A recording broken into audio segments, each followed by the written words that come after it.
Hey y'all, welcome back to SunshinehazeCo. I am AUJHA. Today I am doing a quick video on the Jupiter retrograde, okay? This is the fourth planet to join what I like to call the retrograde cluster. We've got Saturn, Neptune, and I believe Pluto, and Pluto. Saturn, Neptune, and Pluto. Uranus comes next. Saturn, Neptune, and Pluto are in retrograde, so Jupiter is joining the cluster. Just to give you guys a little bit of basic astrology, maybe astrology like 201 info as far as like a retrograde is concerned.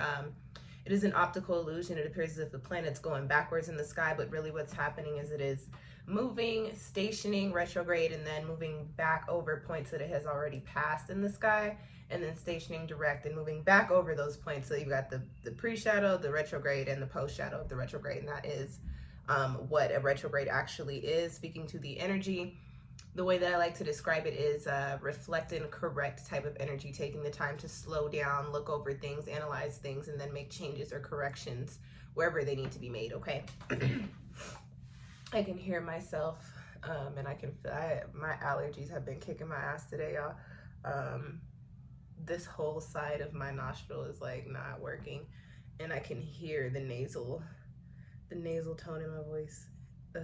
Allergies are so dry. Anyway, this retrograde starts on July 28th in Aries in 8 degrees, and it's going to be ending on November 23rd in Pisces in 28 degrees. Yes, lots of 28 degree energy there. So shadow period starting in May, going up until the start of the retrograde, and then following the end of the retrograde all the way up through Valentine's Day of next year, okay? All right, so I did mention that we have this in 2 signs, which are Aries and Pisces. So we're dealing with the general energies of optimism. Aries energy is optimistic, dynamic, very, very motivated. It's a fire sign. They're also known for their leadership qualities and dominance, okay? On the shadow side, Aries can be rebellious, selfish, risky, and impulsive, which we know that to be true for fire signs when they're operating within their shadow energies. We've also got Pisces energy here. Pisces is all about spirituality and psychic gifts. A very empathic sign. Pisces is also a very creative sign as well. Is also dealing with sensuality, emotions.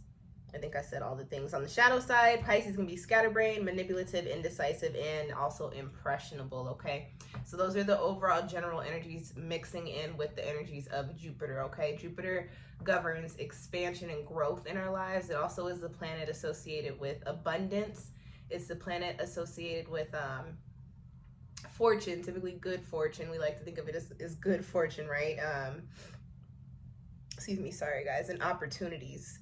So those areas are what are coming into play for this particular retrograde. So the overall energy for this Jupiter retrograde is taking the time to reflect, looking at what our dreams truly and honestly are, what makes us feel good, what really makes our hearts beat, what really fulfills our soul's calling, so to speak, and getting an idea of how we need to proceed forward. Looking at where we've been either not doing enough or doing too much. We're dealing with water and fire energy here, so you get to look at both sides of that. Excuse me.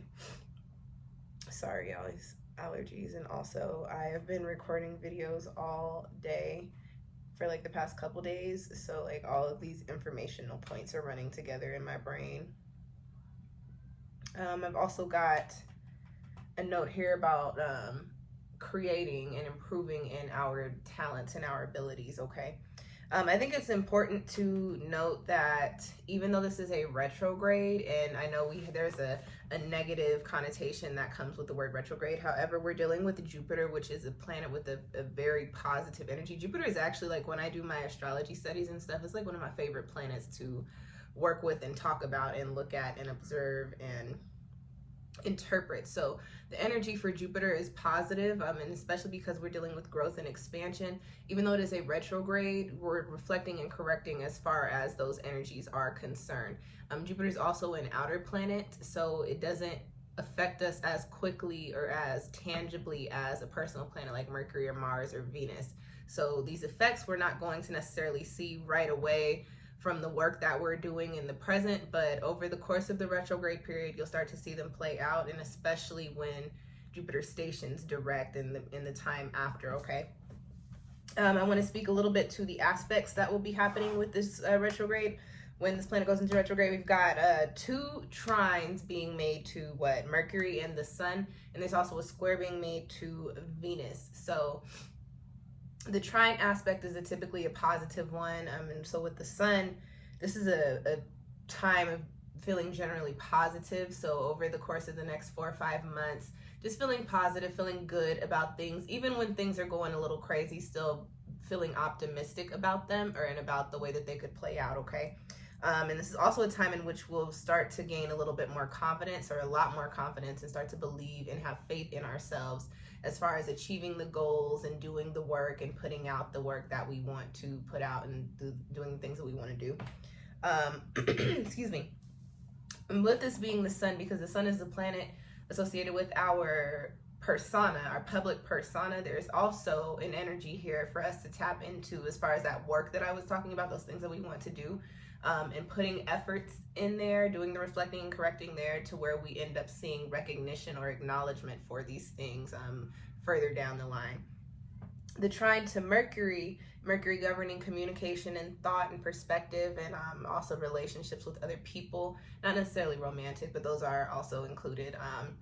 We've got this very philosophical energy coming in for us, making us really think about things, think about the things that we want, thinking about how to progress, how to get into whatever it is we need to get into to put us in the places that we want to be in, okay? What else? I got optimism for this one too. This is also with the Mercury trining Jupiter and this planet going into retrograde. It actually does put out a little bit of some feelers for good news coming in for you. So take a look at where Jupiter is making aspects to your personal chart, and you can get an idea of where you might be hearing this news, or where these things might manifest in your life. Last aspect is the square to Jupiter. Now the square to Venus. Now I did mention that because this is Jupiter we're talking about. Everything is typically positive coming with it. If it's fun, it's good, it all sounds great.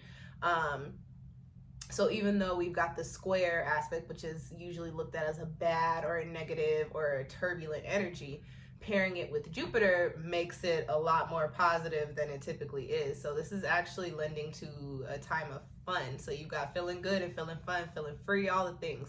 And also just getting into the things that we are passionate about, the things that make us feel good. And that goes as far as people and places and situations and activities, okay?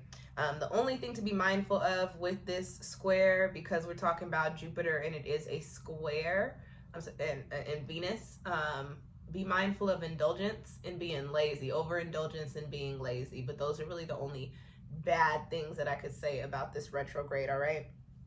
And let's get into the numerology very quickly.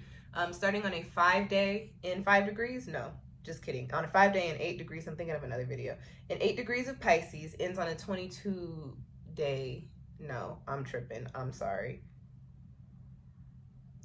Does this retrograde start in Aries? It starts in Aries, yeah? 8 degrees of Aries, I'm sorry. 8 degrees of Aries ends on 22 degrees of, on a 22-day in 28 degrees of Pisces. Excuse me, I've got my notes mixed up there. So, which is why I probably shouldn't even be reading from my notes, because I can rattle all this off the top of my head, but I think that's a comfort thing for me. I'm a notes person. If you could see all of these supplies I have around my desk, you'd be like, oh girl, maybe too much of a notes person, but it works for me. Okay, so starting on a 5-day in 8 degrees of Aries, yes. Ending on a 22-day in 28 degrees of Pisces, karmic moments, things that are gonna be going down or going up, feeling as if they're like written, a big energy of alignment here, okay? There's also this energy of being encouraged to do work that is going to level us up or elevate us into the spaces that we want to be in, and also put us in position to where we're even more successful in these areas and in these things than we would have imagined, okay? Going back to that point of recognition that I was talking about, that pops up here as well, okay? All right, and that's it. That's all I got for this retrograde. So just to recap, this is a time of expansion, of growth, of figuring out what exactly it is that we want and how to achieve it better than the plans that we've had in place, I suppose. And this is really a go for the gold type of energy that we're working with Jupiter in retrograde in these two signs for the next four months. For the next 4 months, yeah. Feeling good, feeling great. It's a good one. It's a good retrograde. And that's it. That's all I got. People that are going to be the most affected by this retrograde are people with, obviously, Jupiter, excuse me, I'm burping, sneezing, sniffling, my goodness. Aries and Pisces Jupiter placements in 8 degrees or 28 degrees. This is a retrograde for you. Very, very transformative time.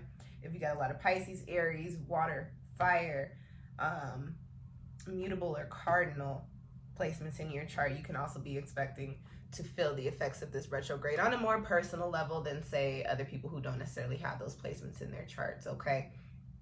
And again, as I mentioned, also people with 12th house and 1st house, a lot of those placements, or if your chart is ruled by the 1st house or the 12th house, if you are, if you got those placements in your chart, this is also a time for you. And as I mentioned earlier, you can look at how this retrograde is aspecting your chart, or also where these particular placements are making aspects to the retrograde, or whatever you got going on in your chart that links up with what I've been talking about in the video. And so you can get an idea of, again, how this energy might be manifesting for you in the physical. And that is it. Thank you guys for tuning in. If you know anybody that's into the astrology, send them this video. Hit subscribe if you like to keep up with when I put out free content and keep up with the astrologies and the transits and all of the spiritual things. Hit the little thumbs up button if you're still listening to me talk. Hit the thumbs up button. It does help my channel become more visible on YouTube. And what else? Comment. Questions or comments. If you have any, drop them down below. I try to come in here like once a week to respond and reply to everybody. And that is it for my shameless plugs. Thank you guys for tuning in. I will catch y'all next time. Peace.